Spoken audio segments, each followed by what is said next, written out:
Salut à tous, je suis ravi de vous retrouver pour cette dernière vidéo que je vous partage suite à ma participation sur le salon du trading avec Quentin Soubran. Quentin Soubran est un spécialiste du monde de la crypto et de la blockchain. D'ailleurs, il a sa tribune sur le magazine Capital pour le compte duquel il publie une newsletter régulièrement. Je vous en dis pas plus, je vais le laisser se présenter vous présenter son univers tout simplement. Et pour ma part, je vous retrouve très très bientôt. Ciao ciao.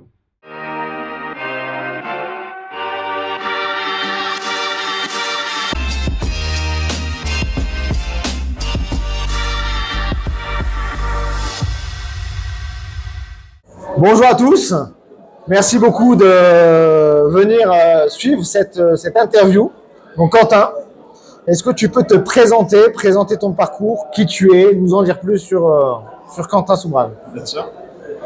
Bonjour à tous. Alors moi je suis journaliste. Il marche le micro? Il marche mais pas fort parce qu'on n'a pas le choix. Alors je suis journaliste chez 21 millions, spécialiste des crypto-monnaies. Avant j'avais fait 3 ans, ça fait 6 mois que je suis chez 21 millions chez Capital.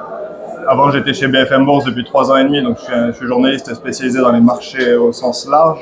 Je m'intéressais aux cryptos avant, mais c'est vrai que là ça fait 6 mois que je suis à 100% crypto.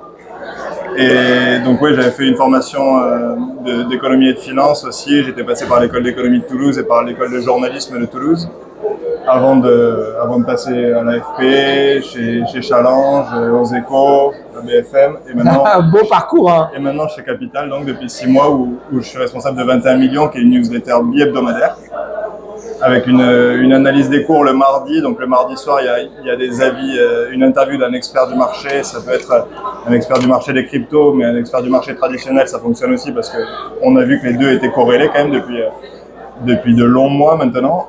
Donc il y a une partie interview avis d'experts où on revient sur les éléments qui ont fait bouger le marché sur la semaine d'avant, les éléments qui peuvent les faire bouger sur les semaines qui suivent.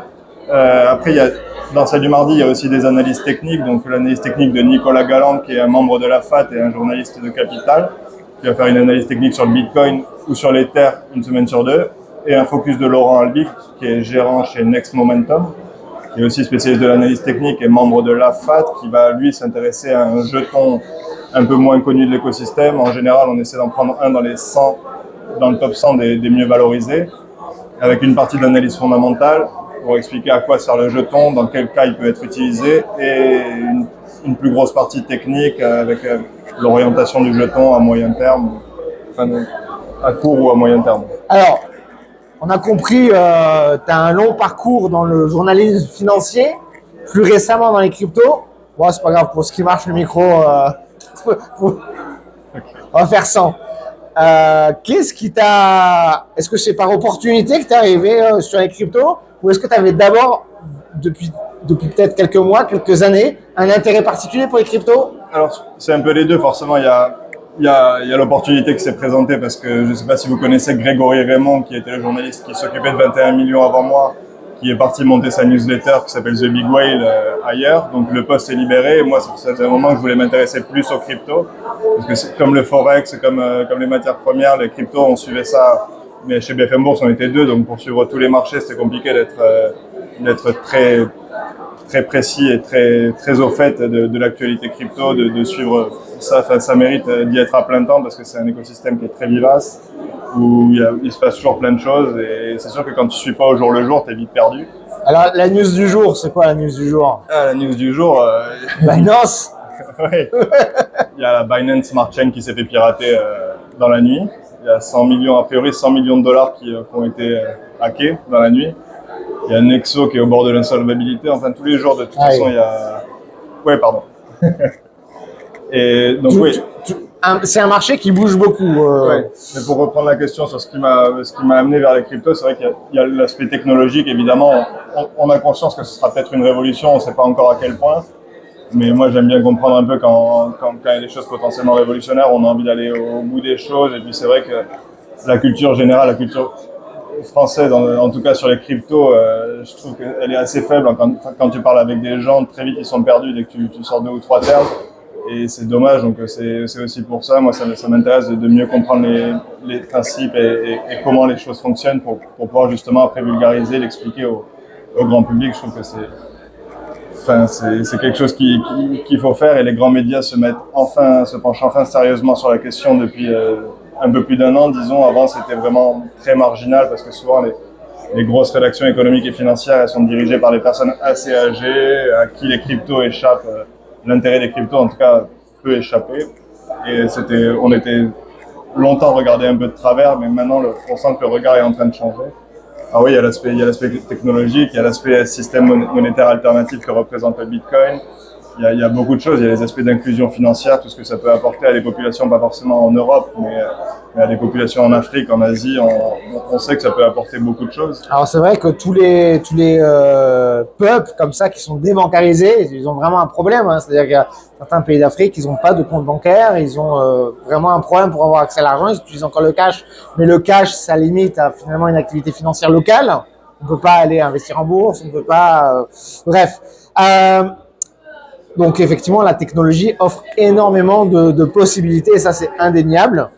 On a eu une année 2022 pas très sexy, j'ai envie de dire, avec une forte baisse, et depuis plusieurs mois, je ne sais pas exactement, mais j'ai l'impression que ça dure depuis une éternité, un Bitcoin qui est bloqué entre, on va dire globalement, 19 000 21 000 quoi. Oui.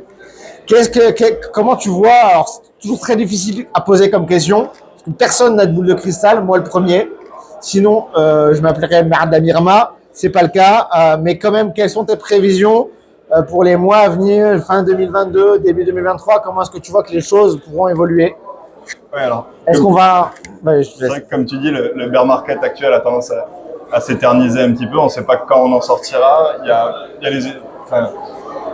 C'est très compliqué, effectivement, j'ai pas de boule de cristal, et moi, depuis que je suis sur les cryptos, l'ambiance elle est particulièrement morose. C'est vrai que quand je suivais les marchés traditionnels, on avait fait des records, on avait fait des crashs, mais on avait aussi fait des records. Là, depuis que je suis arrivé, c'est que du bear market. Et c'est très difficile de savoir quand on va en sortir, parce qu'évidemment, la macro influe beaucoup. On a vu que sur les 6-9 derniers mois, la corrélation entre le Nasdaq et les cryptos, elle est marquante. Donc je pense que les cryptos sortiront pas de bear market si le Nasdaq et les indices américains globalement sortent pas de bear market. Et ça n'arrivera pas tant que la Fed pivotera pas, a priori, voire potentiellement longtemps après que la Fed ait pivoté. Ouais. On sait que historiquement, c'est pas forcément quand la Fed pivote que le marché fait son plus bas, c'est quelques mois plus tard, voire quelques trimestres plus tard.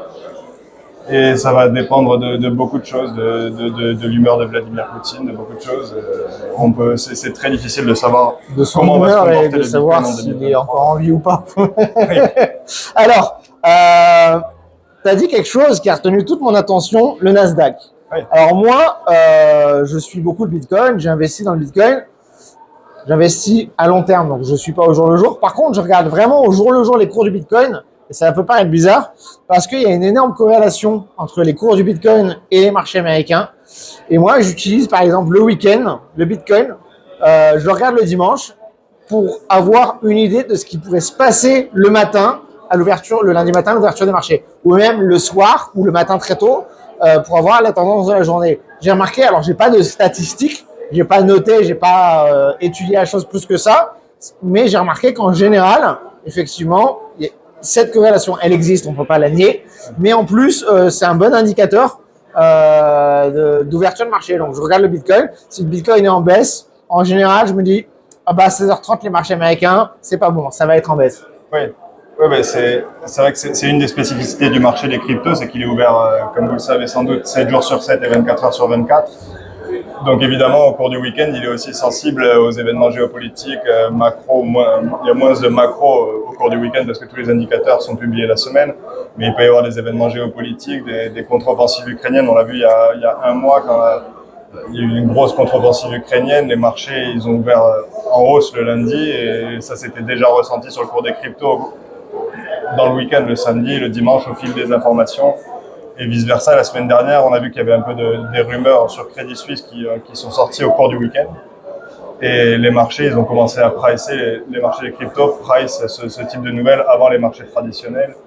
Et après, tout est lié. Ouais, les marchés asiatiques suivent la tendance des marchés cryptos, on a l'impression, à l'ouverture, parce que forcément, les investisseurs sur le marché des cryptos, c'est aussi des investisseurs qui suivent l'actualité, qui ne sont pas complètement déconnectés non plus. Donc s'il se passe des choses dans le week-end, ils vont agir sur leur portefeuille crypto en attendant de pouvoir agir ailleurs. Donc Tu- C'est tu- une corrélation entre les actifs classiques et les cryptos. Et à quel moment c'est intervenu? Est-ce qu'à un moment ça va se décorréler? Est-ce qu'il y a des raisons fondamentales? Alors, c'est vrai que pendant très longtemps, c'était complètement décorrélé et on a vu que ça a commencé à se corréler au moment où les investisseurs ont anticipé qu'il y aurait moins de liquidités dans les mois, dans les années à venir, au moment où les banques centrales ont commencé à resserrer leur politique monétaire, parce que les investisseurs anticipent qu'il y aura effectivement moins de liquidités, que les banques centrales vont être moins accommodantes. Donc, ça reste un actif très risqué. Donc, au début, c'était corrélé au compartiment le plus risqué du compartiment technologique américain qui sont déjà les actifs risqués, mais c'était plus corrélé au fonds de Cathie Wood. C'est les pelotons, les Teladoc, les valeurs comme ça, qui étaient les valeurs un peu stay at home, ou les valeurs confinement, les valeurs. Ça c'est d'abord corrélé à cette partie-là du Nasdaq avant de se corréler au reste du Nasdaq au fur et à mesure que les banques centrales Mais est-ce que le fait qu'il y ait des produits structurés comme des futurs, des options, des ETF qui arrivent sur le Bitcoin, comme sous-jacent le Bitcoin, est-ce que ça n'a pas aussi joué un rôle finalement? Si, bien sûr. C'est difficile de mesurer l'impact de l'arrivée massive d'investisseurs institutionnels sur les 12 derniers mois, mais c'est vrai qu'en termes de timing, la corrélation entre les cryptos et le Nasdaq, ça correspond au moment où les institutionnels arrivent en masse. On l'a vu, les annonces se multiplient les derniers mois, que ce soit BlackRock, Fidelity, tout ça. Sur les derniers mois, ils ont tous proposé des solutions de conservation de crypto, mais si on revient un peu en arrière, ça fait un an et demi qu'ils annoncent qu'ils vont y aller et qu'ils annoncent qu'ils font déjà des trucs en interne avant de proposer des choses à leurs clients. Et c'est à partir du moment où justement ils ont commencé à arriver qu'il y a eu la corrélation. Donc sans doute qu'eux, ils avaient besoin de catégoriser un peu les cryptos et comme ils ne savaient pas exactement où le placer, ils l'ont mis dans les actifs risqués de par la volatilité, de par beaucoup de choses. Alors je vais revenir sur l'aspect technologique que tu as abordé tout à l'heure. C'est pas une question qu'on a préparée. Okay. J'ai eu une discussion, mais il y a quelques années, c'était en 2016, avec ce qu'on appelle un Bitcoin évangéliste. Donc quelqu'un qui était là vraiment pour promouvoir le Bitcoin et qui croyait dur comme fer. Et notre discussion à l'époque, c'était est-ce que le Bitcoin, le protocole, pas forcément le Bitcoin en monnaie, mais le protocole Bitcoin, est-ce qu'il va supplémenter le reste ou pas? Bon, jusqu'à présent, on voit que non, c'est plutôt l'Ethereum. Mais lui partait du principe qu'il a fait une comparaison. Tu vas me dire si tu es d'accord avec ça et tu vas me donner ton avis. Il était parti du principe que dans les années 2000, quand le web est arrivé, il y avait plein de protocoles. Et en fait, finalement, le premier, c'était le HTML. Et c'est celui qui reste. Alors, il y a du Java, il y en a d'autres, mais celui qui est resté et qui reste toujours le plus largement utilisé, c'est le HTML. Et lui, il m'avait donné cette comparaison, il m'avait dit, il va y avoir des trucs qui vont arriver, des machins, des trucs, mais en bout de ligne, ça restera le Bitcoin. Est-ce que tu es d'accord avec ça ou pas tout à fait? Ça, c'est le point de vue de ce qu'on appelle les bitcoins maximalistes, parce que c'est vrai qu'il y a plusieurs communautés au sein de la grande communauté crypto. Il y a les bitcoins maximalistes et les autres qui sont souvent favorables à Ethereum par opposition. Mais alors c'est très difficile de répondre à cette question, mais c'est sûr que si un système monétaire doit remplacer les systèmes monétaires traditionnels, ce sera probablement plus le bitcoin dont c'est la vocation. Alors que Ethereum, il a plus vocation à être un ordinateur mondial, à permettre d'implémenter des protocoles dessus et beaucoup de finances décentralisées et à faire tourner beaucoup de choses dessus, mais il n'a jamais eu l'ambition de remplacer un système monétaire. Et c'est effectivement le grand rêve des bitcoins maximalistes que les gens, la population perd confiance tellement dans les institutions, dans les banques centrales et donc dans leur monnaie, qui cherchent des systèmes alternatifs, et c'est à ce moment-là que Bitcoin pourrait effectivement intervenir. Parce que quand tu les écoutes, c'est Bitcoin maximaliste, ils vont te dire que la seule vraie technologie décentralisée, c'est le Bitcoin. Ouais. Que l'Ethereum, c'est pas décentralisé, que si Vitalik meurt dans un accident de voiture, il n'y a plus d'Ethereum. Ouais, ils vont dire ça, c'est pas tout à fait vrai, ils sont... non, mais bien sûr, ils creusent. ils sont tous là à dire c'est moi le plus décentralisé, c'est moi... mais la vérité, c'est qu'ils ont des propositions complètement différentes, ils remplissent pas les mêmes fonctions et ils n'ont jamais prétendu vouloir le faire. Après, on peut toujours mettre les deux en opposition, mais pour moi, ils sont plutôt complémentaires autre chose. Alors, un autre sujet dont on entend beaucoup parler ces derniers temps, c'est les monnaies digitales de banque centrale. Ça te va comme question? Ouais, j'ai pas beaucoup d'avis là-dessus. T'as pas beaucoup d'avis. Alors, je vais quand même te donner quelques pistes, même si effectivement t'as pas beaucoup d'avis. Je vais te donner quelques pistes. On en discutait un petit peu plus tôt dans une autre interview avec un autre spécialiste des cryptos. On parlait du cas du Salvador. Ouais. Donc le cas du Salvador qui a adopté le Bitcoin, je sais pas, l'année dernière, je crois, au pire moment. On a fêté les 1 an la semaine dernière. La semaine dernière. Et du coup, moi, je me demandais, je lui ai posé la question, et c'est la même question que je te pose.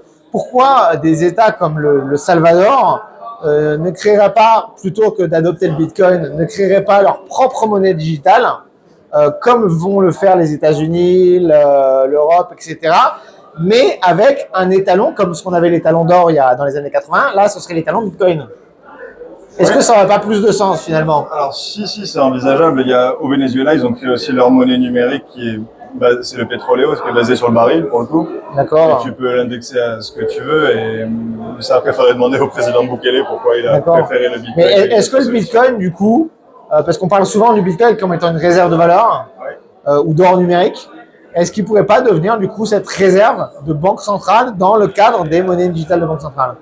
Ou alors est-ce que ce sera complètement deux choses à part? Enfin, encore une fois, on ne sait pas l'avenir, mais ça pourrait sans doute, mais c'est pas du tout dans la réflexion. En tout cas, j'ai interviewé le sous-gouverneur de la Banque de France, Denis Baud, il y a quelques semaines. Ah, d'accord.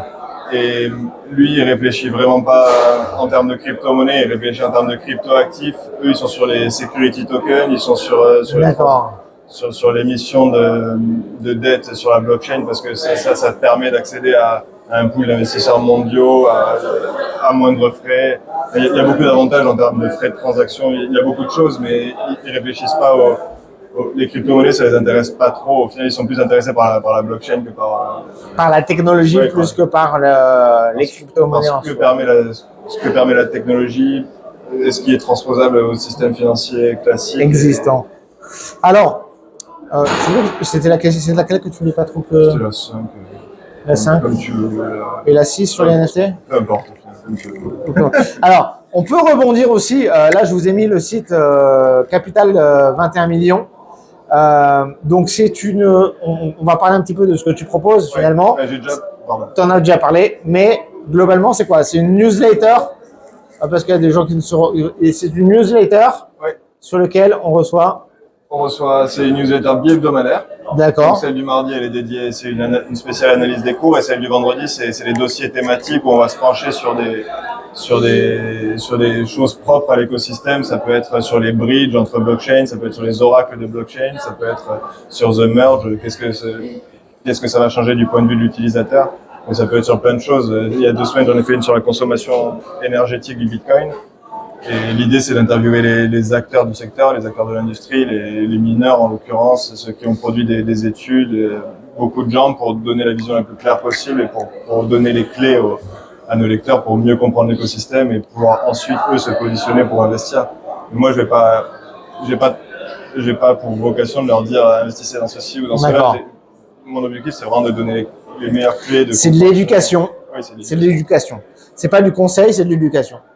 D'accord. Enfin, le conseil en investissement, je veux dire. Plutôt sur ce créneau-là. Ok, super. Alors, une question que j'ai posée aussi tout à l'heure, j'ai eu une réponse très claire, mais comme je suis un peu lent à la détente, j'aime bien qu'on me l'explique plusieurs fois.